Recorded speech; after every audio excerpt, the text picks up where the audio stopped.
الأنبياء المرسلين وإلى الملائكة المقربين والكرمين والروحانيين الصديقين والشهداء والصالحين سن إلى أرواح لكل مسلم روح من سيدنا آدم وأمنا سيدتنا حواء أمتنا سلام بينهم إلى يوم الدين وإلى حضرة ساداتنا بكر وعمر وعثمان وعلي كرم الله وجهه وإلى بكة المسلمين والجنة وسائر أصحابه القرابة والتابعين وتابع التابعين من تبعهم بإحسان إلى يوم الدين إلى حضرة نبي الله خضر عليه السلام وسيدنا عبد الله بن عباس رضي الله عنهم إلى حضرة سلطان الأولياء سيدنا الشيخ عبد القادر الجيلاني رضي الله عنه. الفاتحة.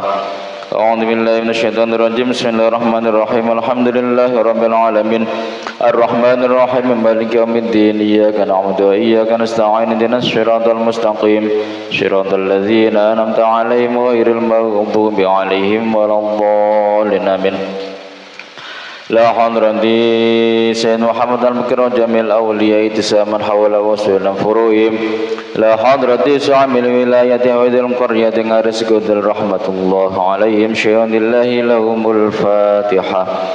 أعوذ بالله من الشيطان الرجيم. بسم الله الرحمن الرحيم. الحمد لله رب العالمين الرحمن الرحيم مالك يوم الدين إياك نعبد وإياك نستعين اهدنا الصراط المستقيم صراط الذين أنعمت عليهم غير المغضوب عليهم ولا الضالين آمين. ودعوا إلى حضرة كل ولي ووالد الله من شرق مغرب بري بحرين مكان وكان الكائن في علمك وحالة رحم يا رب العالمين. سن إلى حضرة جميع مشايخنا في هذه القرية وجميع مشايخنا في المعهد إذا كنت من شرعية رحمة الله عليهم شيء لله لهم. الفاتحة. أعوذ بالله من الشيطان الرجيم. بسم الله الرحمن الرحيم. الحمد لله رب العالمين الرحمن الرحيم مالك يوم الدين إياك نعبد وإياك نستعين اهدنا الصراط المستقيم صراط الذين أنعمت عليهم غير المغضوب عليهم ولا الضالين آمين. لا حضرة أبينا وأمتنا وجدتنا وجدتنا وسلنا فرنا من أبينا آدم عليه السلام إلى يوم القيامة أستاذنا وعلمنا وأدب علينا سنة آبائنا وأمهاتنا ونحو السوسا إلى حضرة مؤلف هذا الكتاب خلاصة نور اليقين Syekh Muhammad Abdul Jabbar syai'un lillahi lahumul fatihah. A'udzu billahi minasyaitonir rajim. Bismillahirrahmanirrahim. Alhamdulillahi rabbil alamin arrahmanir rahim maliki yaumiddin iyyaka na'budu wa iyyaka nasta'in ihdinas siratal mustaqim siratal ladzina an'amta 'alaihim ghairil maghdubi 'alaihim waladdallin amin. Sunila hajatina wa hajati ahli baitina wa hajati tilmizatina fi hadzal majlis bulan ridha dalam syahadat Rasulullah Muhammad sallallahu alaihi wasallam syai'un lillahi lahumul fatihah. A'udzu billahi minasyaitonir rajim. Bismillahirrahmanirrahim. Alhamdulillahi rabbil alamin arrahmanir rahim maliki yaumiddin iyyaka na'budu wa iyyaka nasta'in ihdinas siratal mustaqim siratal ladzina an'amta 'alaihim ghairil maghdubi 'alaihim waladdallin. Bismillahirrahmanirrahim. Qala al-muallif rahimahullah ta'ala wa nafa'ana bihi wa bi ulumihi fid dharain amin amin ya rabbal alamin. Al-Fatihah. Bismillahirrahmanirrahim. Alhamdulillahirabbil alamin arrahmanir rahim maliki yaumiddin iyyaka na'budu wa iyyaka nasta'in ihdinas siratal mustaqim siratal ladzina an'amta 'alaihim ghairil maghdubi 'alaihim waladdallin amin.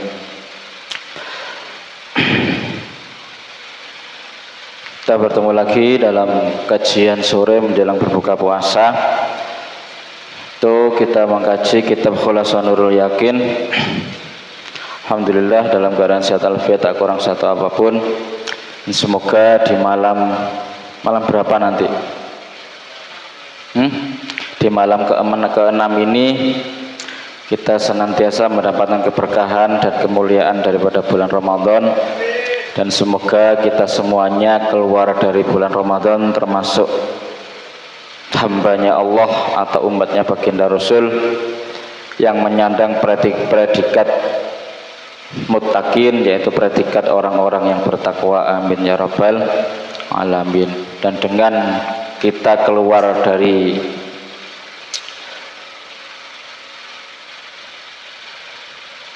bulan Ramadan dengan menyandang predikat muttaqin, semoga di bulan selanjutnya 11 bulan selanjutnya kita senantiasa diberikan Allah bimbingan dan menjadi pribadi yang lebih taat, pribadi yang lebih takwa tentunya, dan terkhusus kepada kalian semuanya diberikan kemudahan dalam menghafal Al-Quran dan sesuai dengan target yang selama ini sampean tanamkan. Amin ya rabbal alamin. Kita lanjutkan kajian kitab Khulasatul Nurul Yakin, makalah nomor 5, tarbiyatu wa wafatu jaddihi, yaitu pendidikan yang diperoleh oleh Kanjeng Nabi setelah ditinggal wafat oleh kakeknya. Siapa kakeknya kemarin? Abdul Muthalib.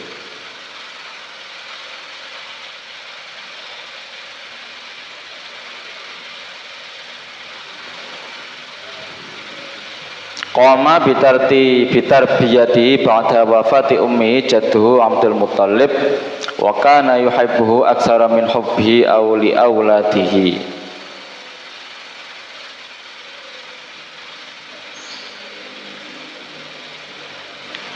Yaitu yang mendidik Kanjeng Nabi setelah wafatnya ibunya Kanjeng Nabi, yaitu kakeknya Kanjeng Nabi Abdul Muthalib. Wa kana yuhibbu aktsara min hubbihi li auladihi. Wa kana yuhibbuhu lan ana yuhibbu ikut luwih demen hu ing Kanjeng Nabi, aksara luwih demen, yuhibbu luwih demen hu ing Kanjeng Nabi, aksara luwih akeh min li auladihi, min hubbihi li auladihi, yaitu saking demene ing Kanjeng Nabi li auladihi maring anake Abdul Muthalib. Jadi kakeknya Kanjeng Nabi ketika mengasuh Kanjeng Nabi ini demennya, senengnya, cintanya kepada Kanjeng Nabi itu melebihi cintanya Abdul Muthalib kepada anak-anaknya sendiri.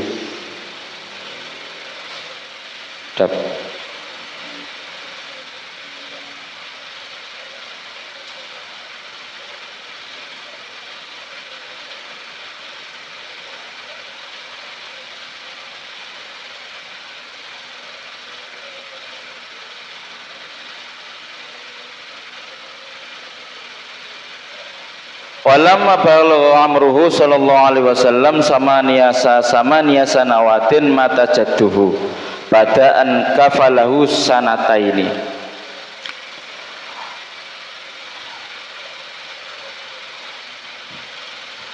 Jadi setelah sepeninggal ibunya Kanjeng Nabi dan dilanjutkan diasuh oleh kakeknya,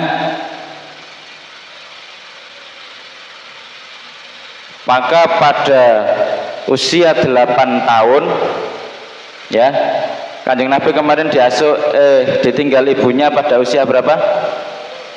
6 tahun. Jadi diasuh kakeknya selama 2 tahun. Karena selama diasuh kakeknya pada usia 8 tahun sama niyasanawatin mata jadduhu, kakeknya meninggal.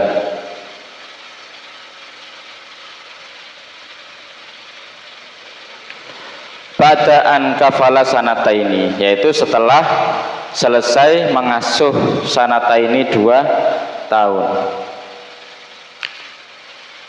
Wa ba'da wafati jaddihi, lan ing dalem sause wafate kakeke Kanjeng Nabi, kafalahu ngasuh ing Kanjeng Nabi sapa ammuhu, yaitu pamane Kanjeng Nabi. Sapa sing ngasuh? Iku Abu Thalibin, Abu Thalib. Jadi setelah diasuh kakeknya selama 2 tahun dan lagi-lagi Kanjeng Nabi meninggal wafat oleh orang-orang tercintanya pada usia 8 tahun, pengasuhan Kanjeng Nabi dilanjutkan oleh pamannya. Siapa pamannya? Yaitu Abu Thalib. Wa kana faqiron. Wa kana faqiran lan ana sapa Abu Thalib iku faqiron wong kang tidak punya, gak duwe apa-apa. Nek wong saiki ngarani melarat. Nek melarat terlalu kasar berarti wong gak duwe bondo donya. Hanya punya untuk makan sehari-hari. Jadi nek aku ambek sampean setiap harinya hanya punya uang untuk hanya bisa mencukupi kebutuhan sehari-hari, itu bisa dinamakan fakir. Belum cukup. Nggih. Meni leren dolek maneh. Jadi semoga kula kali sampean semuanya dijauhkan dari fakir. Amin ya rabbal alamin. Syukur-syukur meni sampean ketika pulang dari pesantren ketemu apa jenenge, dipertemukan oleh Allah seseorang yang bisa mengangkat derajat sampean dan sampean murni hidup untuk berdakwah. Nggih. Karena paling enak itu murni hidup untuk berdakwah, wis gak mikir ekonomi sama sekali. Tapi yang paling banyak terjadi adalah ketika kita diterjunkan Allah di bidang dakwah, kita seringkali diganggu oleh terkait ekonomi keluarga kita. Akhirnya kita itu bingung, milih nyambut gawe nguripi anak bojo apa milih berjuang nguripi agamane Gusti Allah. Itu nanti cobaan kita ketika hidup di masyarakat. Kate full nyambut gawe tapi hati terpanggil untuk senantiasa ingin mengajar, ingin menyampaikan ilmu pengetahuan. Ya, kita tahu ketika sampean terjun ke yang namanya pengabdian, maka di situ tidak ada kategori istilahnya sak dinone dibayar piro, sak jame dibayar piro. Ya. Tetapi ketika pengabdian kita ikhlas, maka Allah akan memberikan ganjaran yang lebih besar. Tetapi sekali lagi itu sangat berat. Karena di satu sisi sampean ada istri dan anak-anak di rumah yang menunggu sampean ketika pulang ke rumah membawa buah tangan. Kita punya titipan yang Allah titipkan kepada kita, yaitu berupa anak dan istri untuk kita rawat sebagaimana mestinya. Makanya hablum minanas wa hablum minallah itu harus saling seimbang. Anda tidak boleh hanya melulu hablum minallah tanpa meninggalkan hablum. Dengan meninggalkan hablum minanas itu tidak diperbolehkan. Halah Pak, aku sementing saiki jatuh cintaku ambek Gusti Allah tok. Awan esok sore bengi aku tak wiridan tok. Ya, awan esok sore bengi aku tak ngaji Quran tok. Tetapi meninggalkan kewajiban dunia berupa ngerawat anak dan istri itu akan lebih berdosa daripada sampean tidak membaca Al-Quran. Apa yang baik yaitu hubungan dengan Allah terjaga, hubungan dengan sesama manusia terjaga. Kenapa? Karena ketika kita dititipi anak istri itu juga termasuk perintah Allah. Paham nggih? Anak nakal, anak mboten nakal itu juga titipane Gusti Allah. Nek ketemu bojo kok gak nurut ya dipasrahno maneh nang Gusti Allah. Ya Allah, titipane jenengan kok mokong ngeten ya Allah. Ya. Titipane jenengan kok angel ramutane ya Allah. Ngono ae gak usah diwangi muring. Menit ternyata dikai anak wakal ya dibalino namane sing kei titipan. Ya Allah, anak jenengan, anak kula sing jenengan titipin iki kok wakal ngeten. Kula pun mboten sanggup niki ya napa. Nanti pasti akan dikasih jalan ambek Gusti Allah. Gak oleh sampean mikir aku kudu sok noto anakku, anak noto bojoku. Ya. Ingat sekali lagi bahwa itu adalah titipan yang Allah berikan kepada kita. Jangan-jangan ya, jangan-jangan dengan tidak nurutnya istri kita, tidak nurutnya anak kita, itu adalah salah satu cara Allah mengingatkan kita agar kita kembali kepada Gusti Allah. Kan gak mungkin Allah langsung ngomong ambek sampai ngomong ambek saya ya. Sekali Allah ngomong langsung, heh ya sampean gak balik pindah nang alam lain ya. Saking kaget. Dan kita tidak akan bisa menangkap itu. Makanya kadang Allah itu memiliki cara tersendiri agar kita ingat kepadanya dengan cara-cara yang kadang tidak kita sukai. Paham ya? Jadi seringkali sesuatu yang tidak kita sukai itu justru jere Gusti Allah baik untuk kita. Ya kembali seperti kehidupan Rasul sejak semasa kecil, bagaimana ketika Kanjeng Nabi sejak masa kandungan sudah ditinggal ayahnya. Ya, usia berapa? 6 tahun ya. 6 tahun ditinggal bundanya. Gentas ditinggal bundanya, ketemu 2 tahun, usia 8 tahun ditinggal kakeknya loh. Satu persatu orang tersayang diambil. Itu sebuah pendidikan yang Allah berikan kepada baginda Nabi agar menjadi seorang manusia yang benar-benar kuat, ditempa oleh Allah sejak kecil seperti itu. Setelah ditinggal wafat oleh kakeknya, Nabi kembali diasuh oleh pamannya yang bernama Abu Thalib. Di sini Abu Thalib sedang dalam keadaan fakiron, gak duwe apa-apa balas, sementing bendino iso mangan. Namun setelah mengasuh Kanjeng Nabi,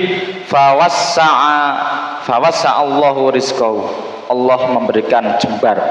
Fawasa'a mongko jembarake sapa Allah rizqahu ing rizkine Abu Thalib. Mungkin ini salah satu hikmah ngerawat anak yatim piatu. Berarti kan Kanjeng Nabi posisinya sedang yatim piatu, sudah ditinggal ayahnya, ditinggal ibundanya, ditinggal kakeknya juga. Makanya ini mungkin bisa jadi pelajaran, nek kepingin kita dijembarkan, diluaskan rezekinya, ya kita nek isok nek punya rezeki lebih ngeramut anak ya yatim. Apalagi sampean hari ini nek duwe konco yang konconya itu anak yatim, ojo semena ambek teman kita yang statusnya adalah anak ya yatim. Sopo yang dinamakan anak yatim itu anak yang masih butuh pengasuhan. Butuh pengasuhan berarti sampai usia berapa kira-kira? Ya sampai usia sekolah lah kalau hari ini. Sampai usia SMP atau SMA. Ketika dia sudah bisa bekerja sendiri, maka status itu sudah ya benar tetap anak yatim piatu, tapi sudah tidak dalam membutuhkan pengasuhan.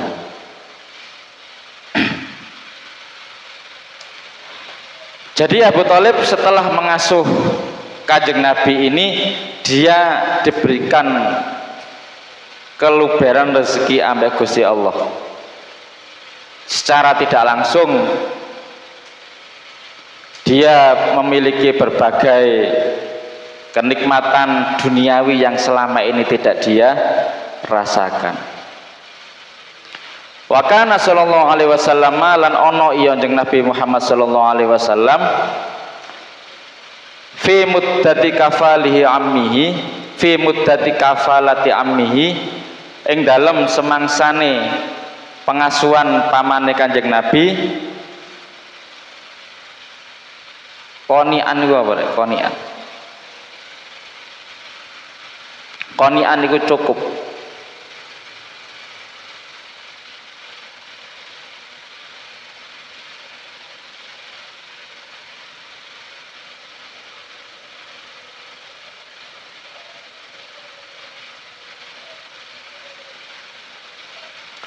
Qoni'an bima qasamahullah yassarahu lahu.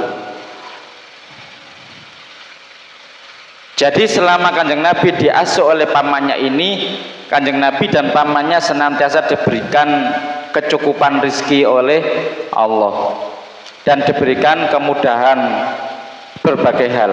Wa yassarahu lahu. dan diberikan berbagai kemudahan. As'ilatun mangkoma bitarbiyati ba'da wafati ummihi mata tuwfiya jadduhu man kafalahu ba'da wafati jaddihi. Terus kaifa kanat haluhu muddata kafalati ammihi lahu. Al-Khulasoh, ringkasan itu tadi pertanyaan, siapa yang mengasuh Kanjeng Nabi setelah ditinggal ibunya wafat. Terus mata tuwfiya jadduhu, kapan kakeknya wafat. Man kafalahu ba'da wafati jaddihi, dan siapakah yang mengasuh setelah sepeninggal kakeknya Kanjeng Nabi. Kaifa kanat haluhu muddata kafalati ammihi lahu, bagaimana keadaan pamannya Kanjeng Nabi ketika mengasuh Kanjeng Nabi. Rabbahu ba'da ummihi jadduhu Abdul Muthalib wa tuwfiya jadduhu wa amruhu samaniya sanawatin fakafalahu ammuhu Abu Thalibin.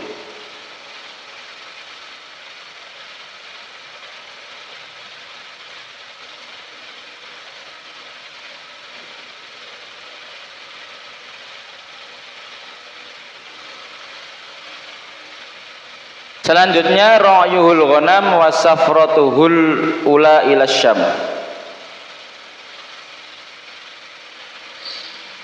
Ini ra'yuhul ghanam, pengembalaan kambing oleh Kanjeng Nabi. Jadi Kanjeng Nabi mulai mengembala kambing.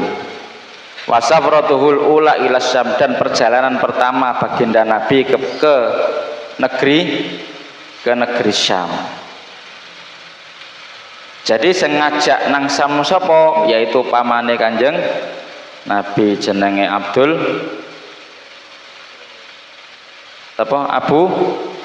Thalib.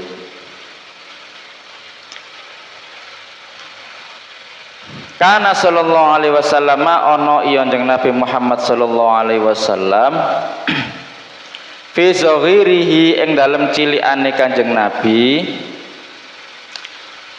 di masa kecilnya Kanjeng Nabi, yar'al ghanama.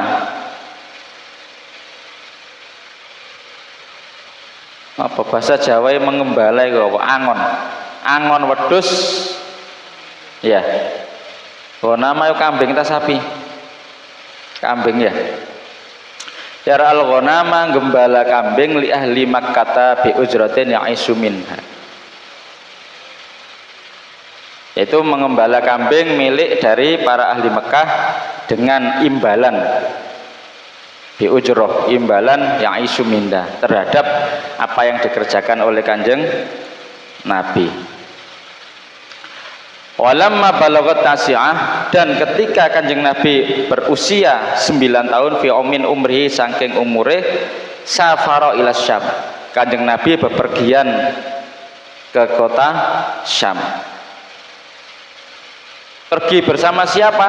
Ma'a ammihi Abi Thalibin bitijaratin, yaitu bersama pamannya Kanjeng Nabi, yaitu Abi Thalib, dengan tujuan tijarah, yaitu berdagang.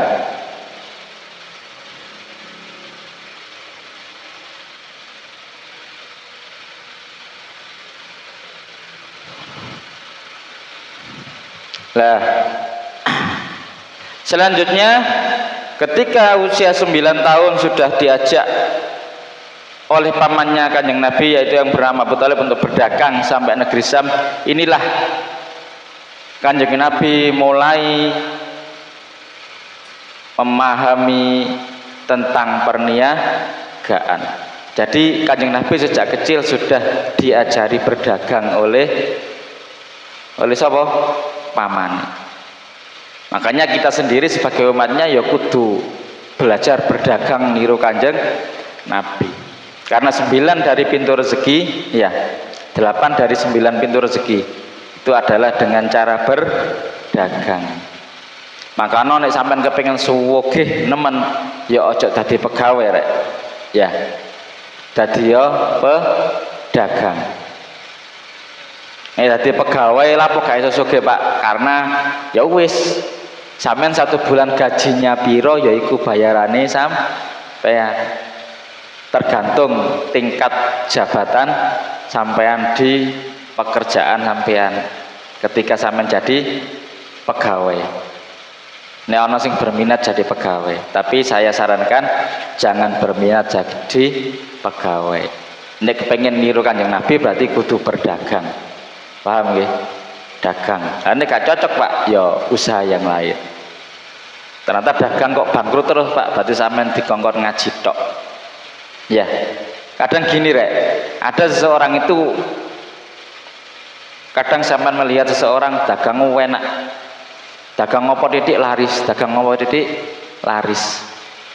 Yo, dan diberikan kemudahan oleh Gusti Allah melalui jalan itu dia bisa menggapai segala cita-citanya dengan cara berdagang. Akhirnya sampai niru dengan modal yang sama, dengan dagangan yang sama, ya.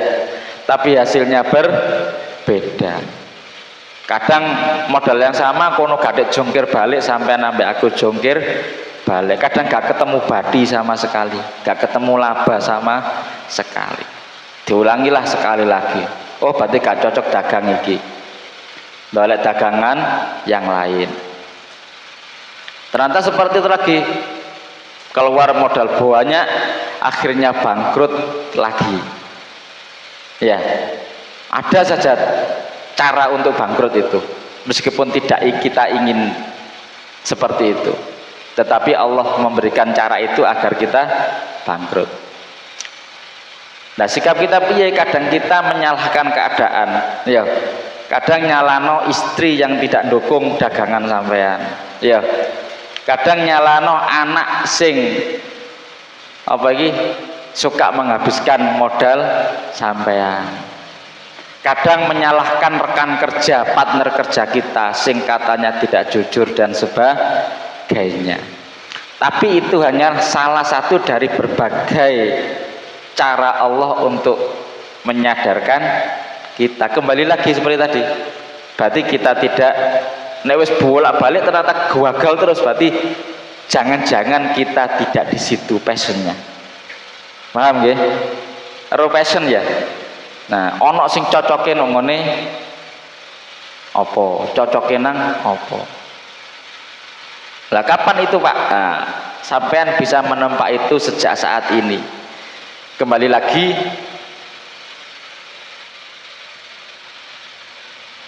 usia atau tahapan seseorang mencapai tingkat apa jenenge? Tingkat kemapanannya itu adalah saat dia usia 40. Makanya Kanjeng Nabi sendiri diangkat oleh Allah menjadi Rasul pada usia 40. Lapo? Karena itu adalah tanda seseorang pada usia matang.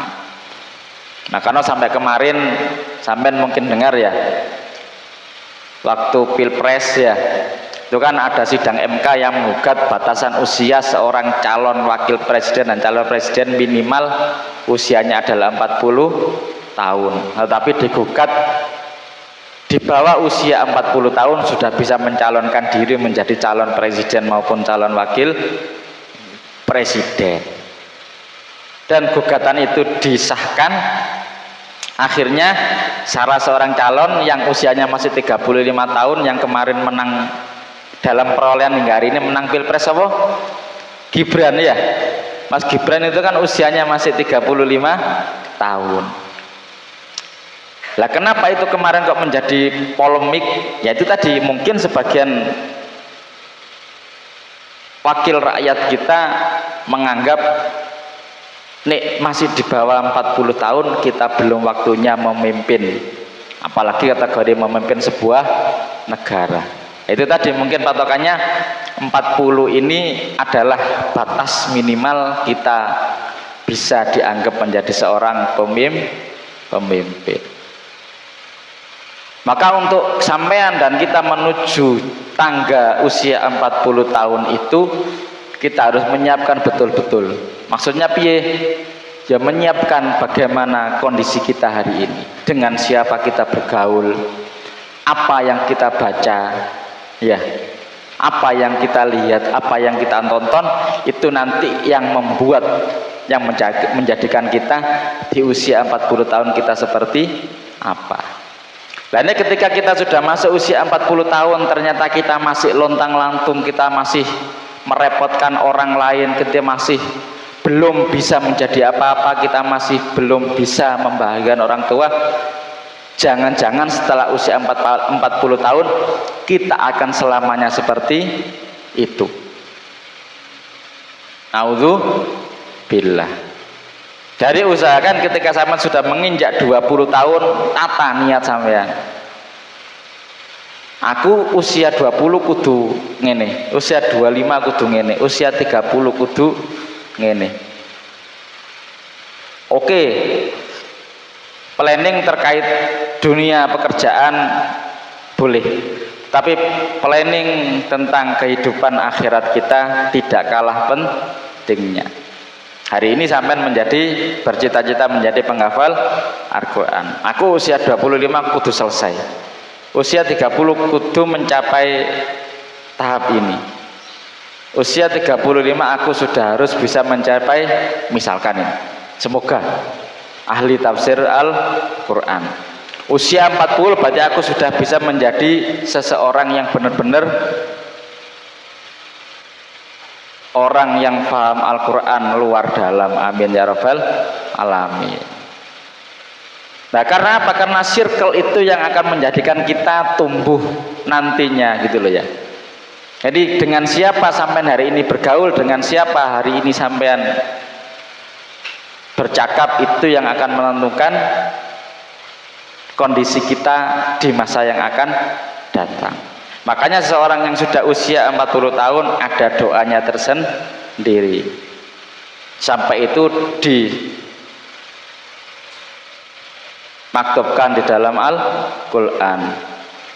Rabbi auzi'ani an ashkura ni'mataka allati ila akhir. Itu doanya orang yang sudah masuk pada usia 40 tahun. Dan biasakan membaca doa itu mulai hari ini. Bagi yang belum, bagi yang sudah, lanjutkan. Rabbi auzi'ani an ashkura ni'mataka allati an'amta 'alayya wa 'ala walidayya wa an a'mala sholihan tardahu wa adkhilni bi 'ibadikas sholihin. Itu ya.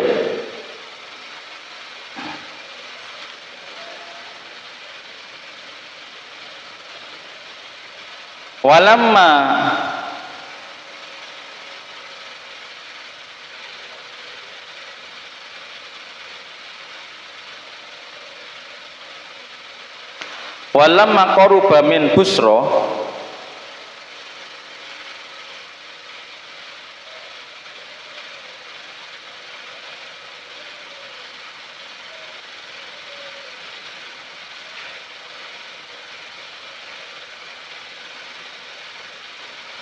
walamma qaruba min busra ra'ahu ar-rahibu bahirah fa akhbara ammuhu bi annahu sayakunu akhirul anbiya wa talaba minhu ayyarji'a bi khaufan 'alaihi min aduwin yataraqqabuhu. Walamma qaruba min busra, yaitu semangsa ketika sampai di satu tempat yaitu daerah Busra, ya, ra'ahu ar-rahibu bahira, saya melihat seorang pendeta yang bernama Bahira. Ra'ahu, kok saya? Pendeta Bahira itu melihat Kanjeng Nabi.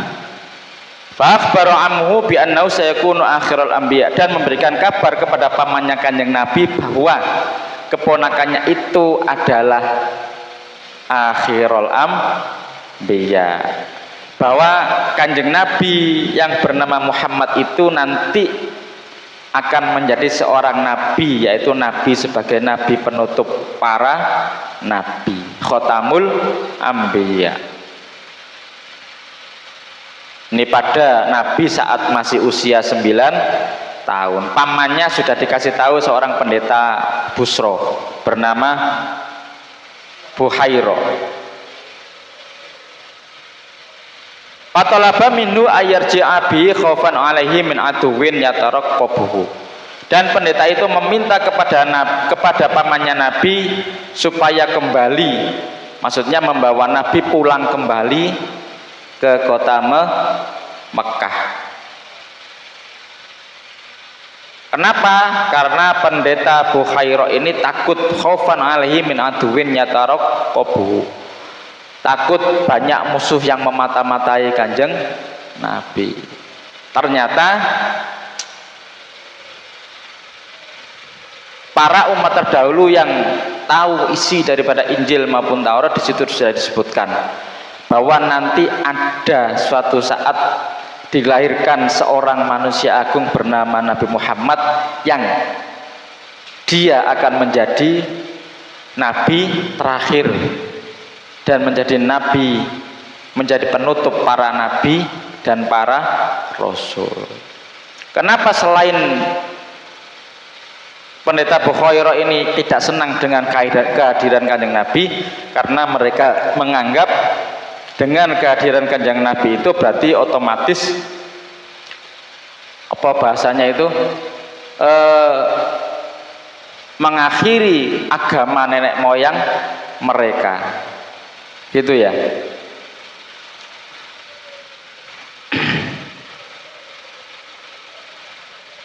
Karena ciri-ciri seorang nabi terakhir yang disampaikan di kitab-kitab terdahulu itu sangat jelas sekali. Dan ciri-ciri itu semuanya terdapat pada Nabi Muhammad sejak masa kelahiran hingga Nabi Muhammad dewasa. Wa qad istadalla ala nubuwwatihi bi alamatihi allati fi kutubi ahlil kitab. Wa qad istadalla lan temen nubuwwatihi ing atase tanda-tanda kenabiane Nabi Muhammad bi alamatihi kelawan piro-piro alamat atau beberapa ciri allati fi kutubi ahlil kitab, yaitu yang dijelaskan di kitab-kitab para ahli kitab, yaitu ahli kitab itu sapa? Yaitu Injil. Karena seharusnya ketika Nabi Muhammad telah Allah lahirkan ke dunia dan Allah telah sampaikan risalah kenabian kepadanya dengan membekalinya dengan kitab suci Al-Quran, dan juga Allah juga sudah menegaskan bahwa inna dina indallahil Islam, bahwa agama yang aku ridhoi adalah agama Islam, maka agama-agama terdahulu otomatis melebur menjadi satu kepada agama Islam. Secara tidak langsung mereka dipaksa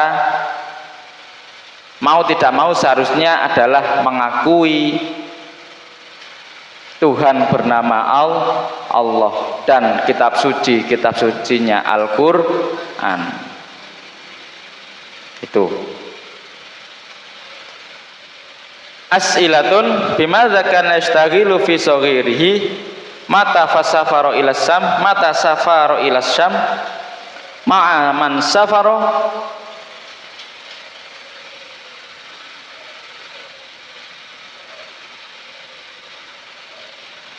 man ra'ahu fi safratihil ula madza akhbara ammahu madza talaba minhu bimadza istadalla ala nubuwatihi. Al khulasah ringkasan kana fi saghirihi yar'al ghanam li ahli Makkah, yaitu masa kecilnya Kanjeng Nabi menggembala kambing yang dimiliki oleh ahli Mekah. Wasafara ila Syam ma'ami wa huwa banu tis'ain, dan Kanjeng Nabi pergi ke Syam bersama pamannya pada usia 9 tahun. Awi banu salasa asyratan.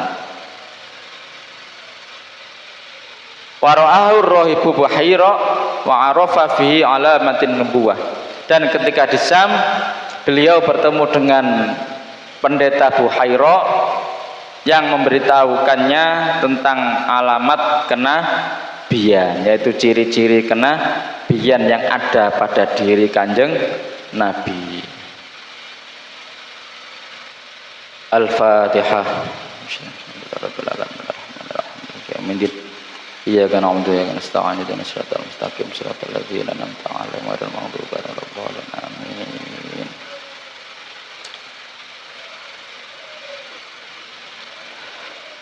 Maulaya sholli wa sallim daiman abada ala habibika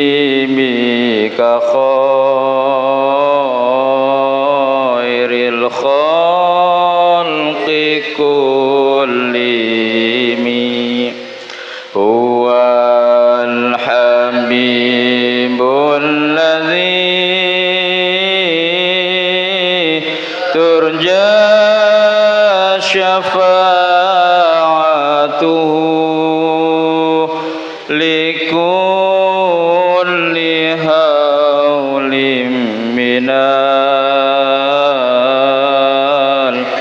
ahwali muqtahami ya rabbi bil mustafa balligh maqasidana waghfir lana ma madha ya wasi'al karami. Subhanakallahumma wa bihamdika asyhadu an la ilaha illa anta astaghfiruka wa atubu ilaik. Akhirul kalam ihdina siratal mustaqim wallahul muwaffiq ila aqwamit thoriq. Assalamualaikum warahmatullahi wabarakatuh. Allahumma shalli ala Muhammad.